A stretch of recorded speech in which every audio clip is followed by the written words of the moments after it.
I want to start today by taking you to a very specific, very confined space. Right. It's a cold night, late autumn, and we're looking at this small van. It's parked on the side of the road, and the windows are all rolled up tight against the chill. Right. Inside, a family is trying to sleep. And to keep warm, they've lit a small charcoal burner. Oh, you can see where this is going. It seems efficient, right? Cozy, even. Just a little bit of heat to get through the night. But then, scene just shifts violently. And we're in the emergency department. Exactly. We're in the ER. A 6-year-old girl from that van is rushed in. She's comatose. She's breathing way too fast, tachypneic, and her heart is just racing 150 beats per minute. It's a terrifying scenario. I mean, for any medical team receiving her, it presents this immediate, really high-stakes puzzle. For sure. You look at her, she's flushed, she's breathing. Her heart is pounding away. So you do the first thing you always do. You put a pulse oximeter on her finger. That little clip that glows red? Yep, that's the one. You clip it on to check her oxygen levels, and the machine gives you this reassuring beep. And what's the number? It reads 97% saturation. 97%. I mean, that's a perfect score. In literally any other context, you see that number and you relax. You breathe a sigh of relief. You think, okay, the lungs are working, the blood is moving oxygen around, but the patient is comatose. She is dying right in front of you. And that number, that 97%, is a lie. It's a complete fabrication by the machine. A dangerous one. This is the classic medical mystery aspect of the case study from the Introduction to Toxicology chapter in Katsum. The machine is being fooled. The little girl isn't suffering from a lack of blood flow. She is suffering from a chemical imposter. Carbon monoxide poisoning. Carbon monoxide. And that pulse oximeter, it just can't tell the difference between hemoglobin carrying life-giving oxygen and hemoglobin that has been, well, completely hijacked by carbon monoxide. And that terrifying disconnect, between what we think is safe and what is actually happening in the blood, that feels like the perfect entry point for today's deep dive. It really is. We are exploring Pharma 71, which is our code for environmental toxicology. And this requires a complete shift in mindset, a huge one. Yeah. Usually when we talk about pharmacology, we're talking about therapeutics. We are the architects. You're in control. We are totally in control. We choose the drug, we calculate the dose, we schedule the timing.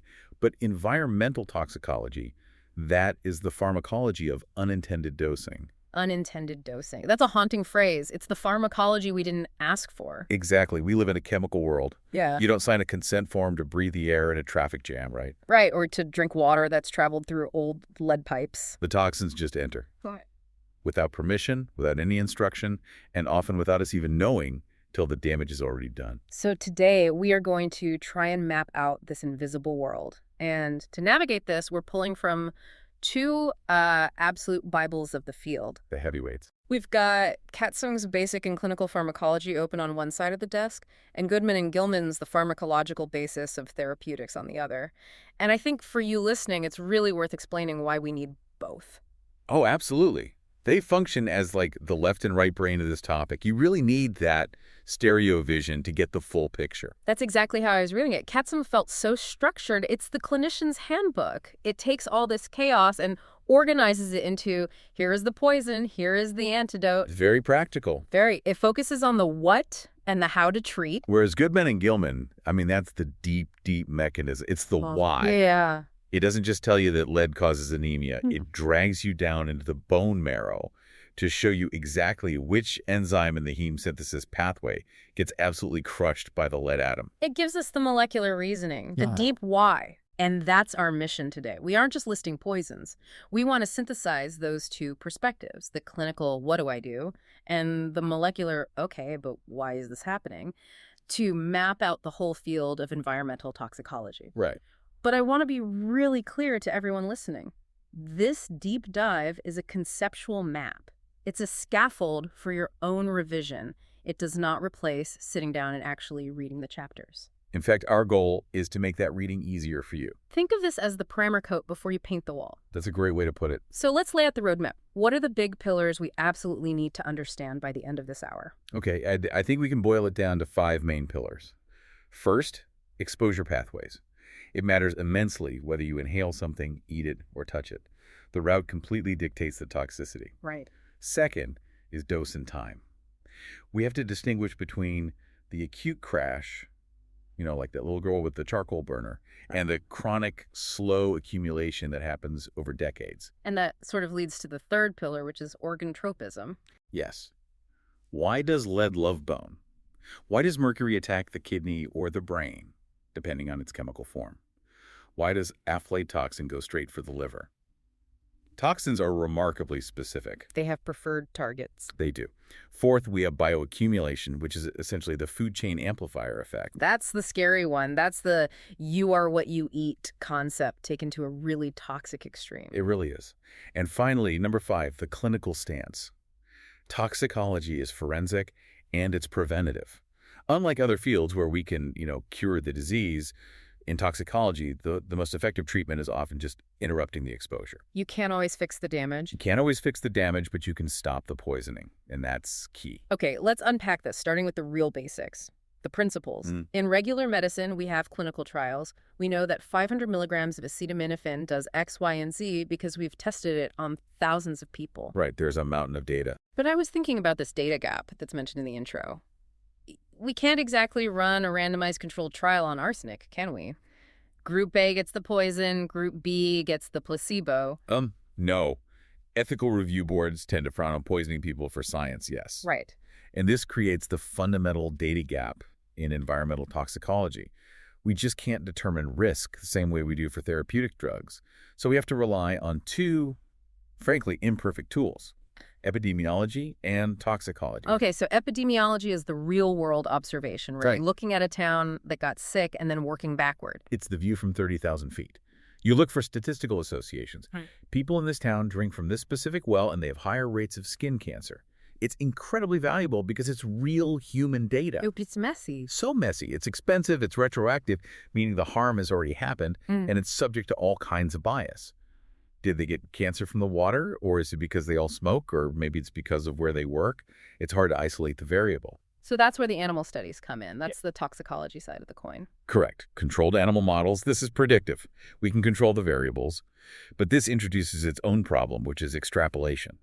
A rat is not a human. A rat is definitely not a human. So when we're trying to figure out what is safe for us, we have to do some interesting math. And this brings us to those regulatory benchmarks that kept popping up in the chapters, NOAEL and low AEL. I have to be honest, looking at the graphs in Goodman and Gilman, the math here seems surprisingly conservative, like extremely cautious. Conservative is the polite word. It's the precautionary principle in action.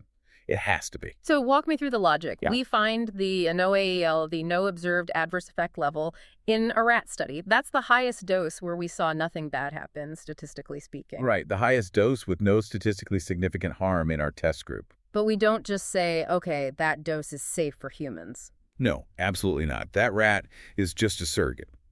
And it's a healthy, genetically homogeneous surrogate at that. It doesn't represent the diversity of the human population. So we apply these safety factors. We divide that dose by 10 because human isn't a rat. That's the interspecies factor. And then we divide by 10 again because my metabolism might be different from yours, or an infant's is different from an adult's. That's the intraspecies factor Yeah. for human variability. So you're talking about a 100-fold safety buffer, minimum.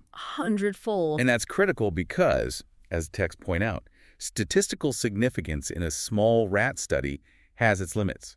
If you only test 50 rats, you might miss a toxic effect that happens in just 1 in 100 cases. But in a human population of millions? That 1 in 100 is a public health disaster, so you have to be cautious. So you take the safe dose for a rat, you divide it by 100, and that becomes the reference dose, or RFD, for humans. Roughly, yes. That is the safety buffer. And it's designed to be conservative because, unlike drugs where you accept some risk for a clear benefit, with environmental toxins, there is no benefit. The goal is zero harm.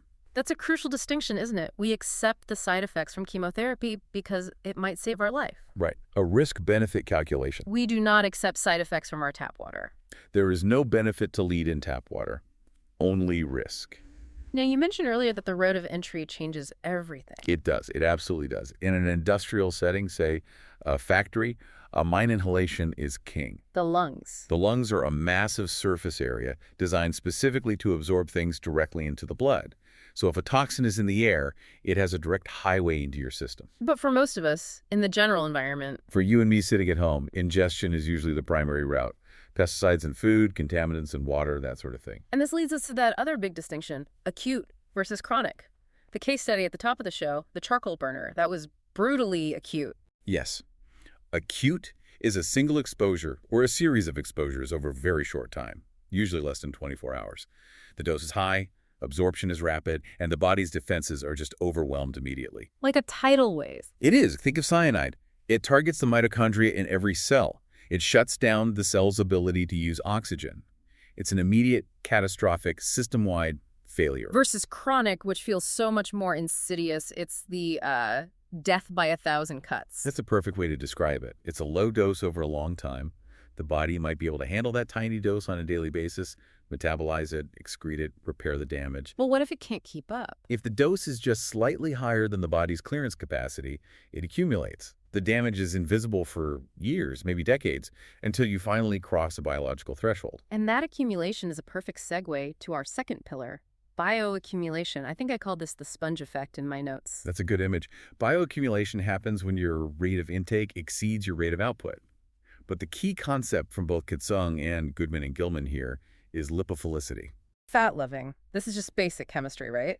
Oil and water don't mix. And neither does your body, in a sense. Yeah. We are fundamentally water-based beings, but we have lipid membranes and fat stores. And many of the nastiest environmental toxins, things like organochlorine, pesticides, PCBs, DDT, are lipophilic. They dissolve in fat. They dissolve in fat. They hate water.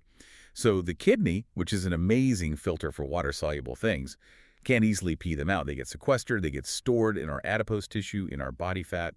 They just sit there. So we are literally storing these poisons in our own reserves. We are. For years, sometimes. Yeah. But the real drama, the real horror story, happens when you look up and down the food chain.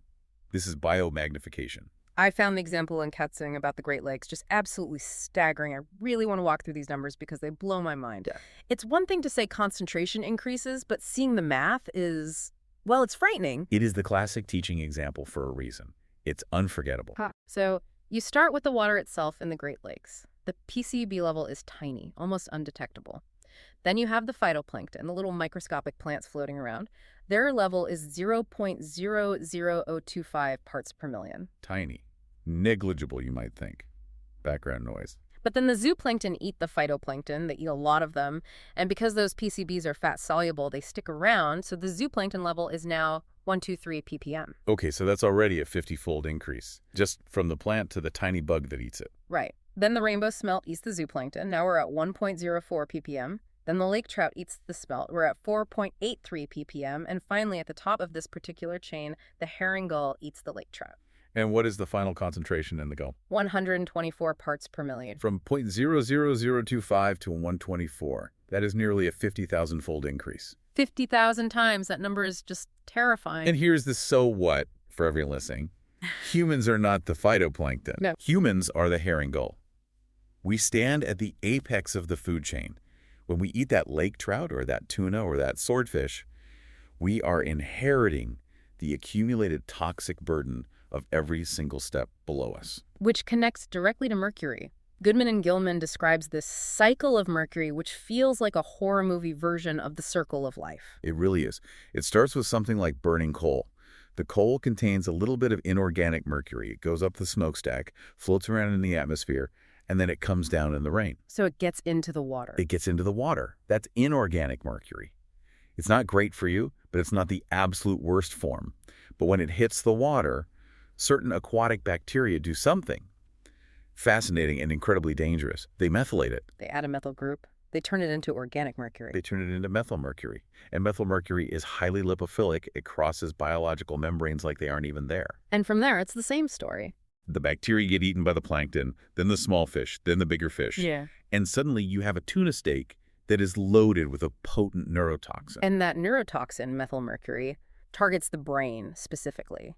We'll definitely get more into the symptoms of metals in a bit, but I want to stay on the environment for a moment. We've talked water, we've talked food.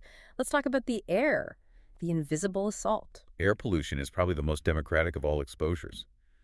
You can choose to buy bottled water, but you can't really buy bottled air. Not practically, no. The sources list the big 5 pollutants we worry about: carbon monoxide, sulfur oxides, hydrocarbons, nitrogen oxides, And of course, particulates. And uncatalyzed auto emissions are the biggest villain here, at least at ground level. At ground level, yes. Industry is another huge source, but for what we breathe day to day, it's traffic. Let's deep dive into carbon monoxide, or CO. Again, we started the episode with it. We know it tricks the pulse oximeter, but why is it so deadly? I was reading the Goodman and Gilman section on this, and it's not just that it takes up a seat on the bus. It's more sinister. No, it's not just taking up space. It's a competitive binder. Think of hemoglobin as the bus that carries oxygen around your body. CO is a bully that wants that seat. And it is a very, very strong bully. How much stronger? It binds to hemoglobin with about 220 times the affinity of oxygen. 220 times. So if oxygen and CO are fighting for a seat, CO is going to win every single time. It wins easily, but it's worse than just stealing the seat. This is where the Bohr effect and the Haldane effect come in these allosteric changes. Okay, this is the part that really clicked for me. It's not just subtraction, it's sabotage. That's a perfect word for it. Hemoglobin has 4 seats for oxygen. When CO sits in just 1 or 2 of those seats, it chemically alters the shape of the entire hemoglobin molecule.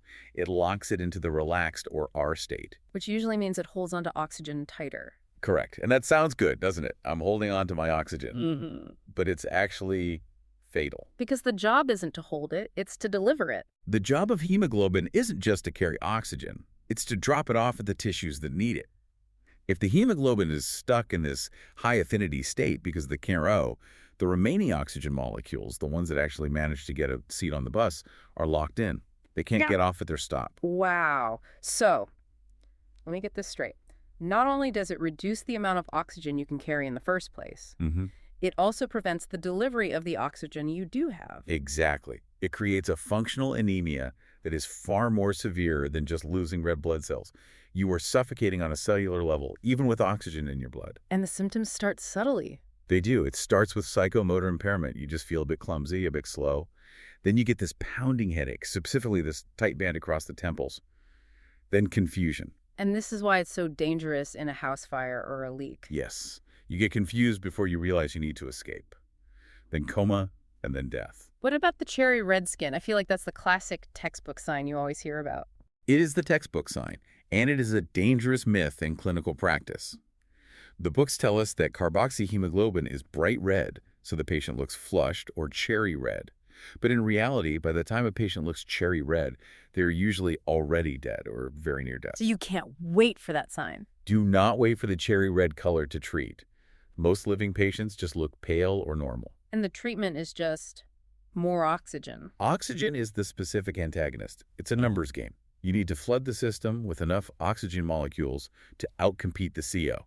The half-life of CO on regular room air is about 320 minutes. Over 5 hours. That's a long time to be hypoxic. A very long time. But if you give 100% oxygen through a mask, you cut that down to 80 minutes. And if you put them in a hyperbaric chamber? 20 minutes. You use pressure to literally force the oxygen in and the CO out. And this is absolutely critical for vulnerable populations, especially a fetus. CO loves fetal hemoglobin even more than adult hemoglobin. A mother might have very mild symptoms, but the fetus inside could be effectively suffocating. That's horrifying. It is. Okay, let's pivot to the other air pollutants. Ozone, O3, and nitrogen dioxide, NO2. These aren't binding to hemoglobin. They work in a totally different way. Very differently. These are deep lung irritants. They're powerful oxidizers. Think of them as chemical shredders. Chemical shredders, I like that. When you inhale ozone, or NO2, deep into your lungs, they react with the fluid lining the airways, and they form a storm of free radicals. And free radicals are like molecular shrapnel. They just tear things apart. That's a great description. They tear apart the cellular machinery. Yeah. This causes massive inflammation, fluid buildup in the lungs, pulmonary edema, and eventually, over time, fibrosis, which is scarring. It essentially chemically burns the inside of your lungs. And there's data to back this up. Oh yeah, the clinical data is very clear. High ozone days correlate almost perfectly with spikes in emergency room visits for asthma, COPD, and even heart failure. So it's not just it's hard to breathe today, it's actual physical tissue damage. It's real, measurable harm, yes. Okay, let's move to the heavyweights, the big ones. Part 4, heavy metals. Lead, mercury, arsenic. These are the classic poisons. They're classic for a reason. They've been with us since antiquity, and they are still a massive public health problem today. Let's start with lead, PB. In my notes, I dubbed this one the imposter. The imposter. I like that. Because the body mistakes lead for calcium, it just opens a door and lets it right into the bone matrix. It's a perfect mimic. It serves absolutely no biologic purpose, but it looks enough like calcium, zinc, and iron that our body's transporters get fooled. It binds to enzymes where those metals should be and just wrecks their function. But before it even gets stored in the bone, Goodman and Gilman spends a lot of time on what it does to the blood. This was the part that finally made all the symptoms click for me. We're talking about the heme synthesis pathway? Exactly. Lead is an enzyme inhibitor. Specifically, it targets two key enzymes, ALAD and ferrochelatase. Am I saying that right? Ferrochelatase, yes.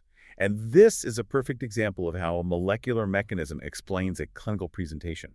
It's beautiful in a horrifying way. Because if you knock out those two specific enzymes, you can't build hemoglobin properly. You can't put the iron atom into the center of the heme ring. Right. Ferrochelatase is the enzyme that does that final step. So you end up with this broken, immature red blood cell. Which creates the classic microcytic anemia we see in patients with lead poisoning. But it also creates a backlog in the assembly line. Because that first enzyme, ALE, is blocked, its substrate aminolevulinic acid, or ALA, piles up.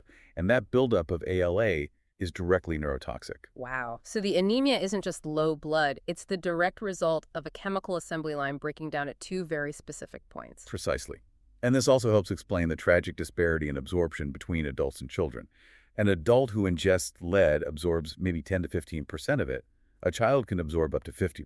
50. Why? The huge difference. Because a child is a building site. They are actively growing. Their body is screaming for calcium to build bones. It has all its calcium transporters cranked up to the max, so it just sucks up the lead greedily, thinking it's calcium. And it gets worse if they're malnourished. Much worse. If the child is calcium or iron deficient or even just fasting, the body goes into overdrive and says, I'm hungry for minerals, and it grabs onto the lead even more tightly. And once it's in the body, where does it go? It follows the calcium. Initially, about 99% of it binds to red blood cells.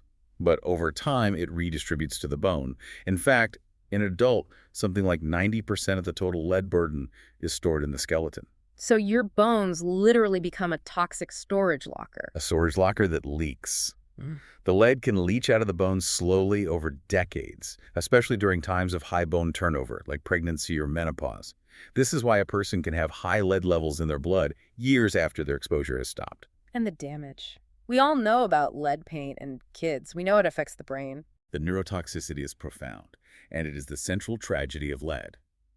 In children, there is arguably no safe level of exposure. It disrupts the formation of the developing nervous system, leading to measurable IQ loss, behavioral problems, ADHD-like symptoms. And it's permanent. It is permanent. Because the blood-brain barrier is less developed in kids, the lead just walks right in and causes irreversible damage. What about for adults? Is it just as bad?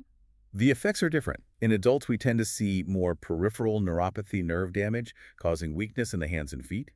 We see hypertension from kidney damage and reproductive toxicity in both men and women. But that IQ loss in kids is the silent lifelong tragedy. Okay, moving on to mercury, Hg. You called this one the shapeshifter. Mercury is fascinating because its chemical form is its destiny. The form it's in determines the route of entry, how it travels in the body, and which organ it targets. We have three main forms to think about. Let's break them down. First, elemental mercury, the liquid silver stuff in old thermometers, or, more importantly, the vapor. Right. If you were to swallow liquid mercury, like from a broken thermometer, surprisingly, it's not that toxic. It's poorly absorbed and just passes through. But if you inhale the vapor, which happens in, say, artisanal gold mining or industrial accidents, it's highly lipid-soluble. So it goes right into the blood from the lung? Right into the blood, crosses the blood-brain barrier, gets oxidized into its ionic form, and then it's trapped in the central nervous system. And this is what causes the Mad Hatter symptoms. Exactly. The classic triad of tremors, excitability, and shyness, they called it erethism, plus memory loss and gingivitis. Yeah. The hat makers used mercury nitrate to cure felt, inhaled the vapors all day, and famously went mad. Okay, second form, inorganic salts. These are things like mercuric chloride. They're water-soluble. They don't cross the blood-brain barrier well at all, so they target the main organ of excretion, the kidney.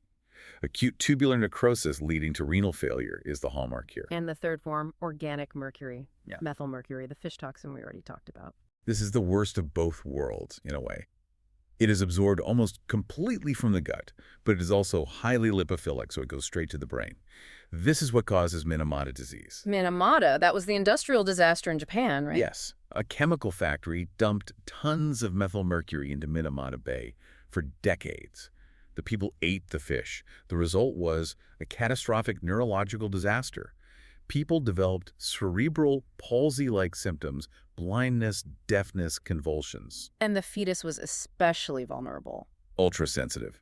Mothers who themselves had only mild symptoms gave birth to babies with the most severe defects. It proved that the placenta is not a barrier to methylmercury, it's actually a gateway that concentrates it. It's just terrifying how specific these different forms are. Lead mimics calcium. Mercury attacks sulfur groups. What about arsenic? You called it the energy thief. Arsenic is a classic metabolic poison. Its primary mechanism of action is interfering with oxidative phosphorylation. So it stops the body from making ATP. It basically cuts the power cord to the cell. Every single cell needs energy to live. Arsenic just turns off the lights. But it also does other nasty things, like messing with gene expression and inducing oxidative stress. The most common source of chronic exposure globally is groundwater.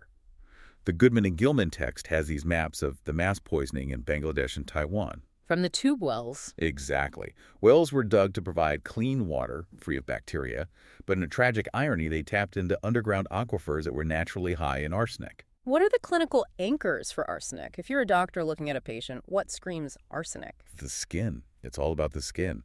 Arsenic profoundly changes the skin pigment. You get this characteristic raindrop pattern of hyperpigmentation, little dark spots on a pale background. And you also get hyperkeratosis, a bizarre, thick callousing of the skin on the palms and soles. And Blackfoot disease, I read about that. That is a severe peripheral vascular disease. The arsenic destroys the blood vessels in the extremities, leading to ischemia and gangrene. The feet literally turn black. Right. And long-term, Right. cancer. It's a potent human carcinogen. Lung, skin, and bladder cancer are the big ones. So we've talked about all these metals wreaking havoc. Is there an antidote? We hear this word chelation thrown around. Chelation comes from the Greek word chela, which means claw. The claw.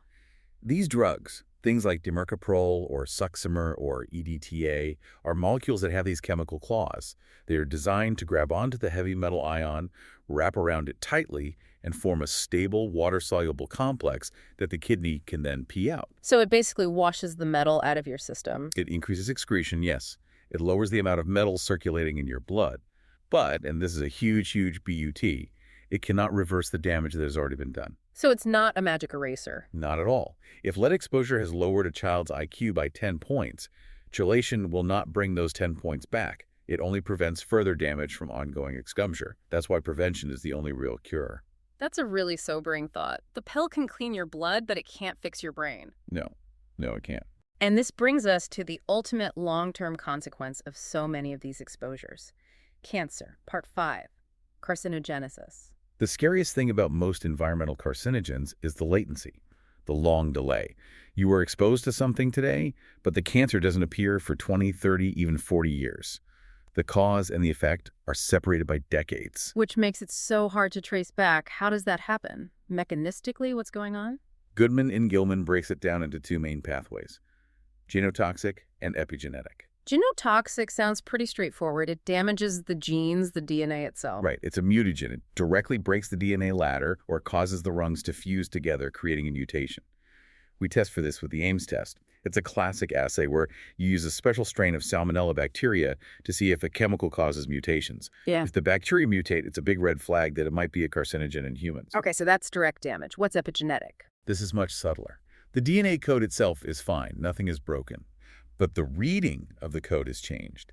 The chemical might, for instance, add a methyl group to a promoter region of a tumor suppressor gene. So it's like putting a sticky note over a word in the instruction manual. It's like gluing pages of the instruction manual together.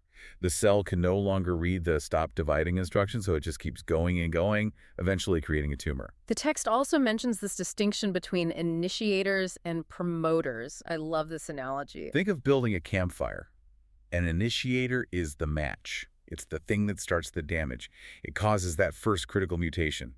A promoter, on the other hand, is the gasoline you pour on the sparks. It doesn't start the fire. It doesn't start the fire. But if the fire is already lit, it makes it rage. It encourages that mutated cell to divide and proliferate. And then some chemicals are complete carcinogens. They're the match and the gas all in one. Benzoapyrene, which is found in cigarette smoke and on charcoal grilled meat, is a classic complete carcinogen. It does both. One specific example the text highlights is aflatoxin. That one stood out to me. Aflatoxin B1.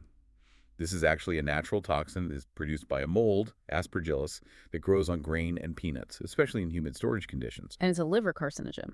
It is an incredibly potent liver carcinogen.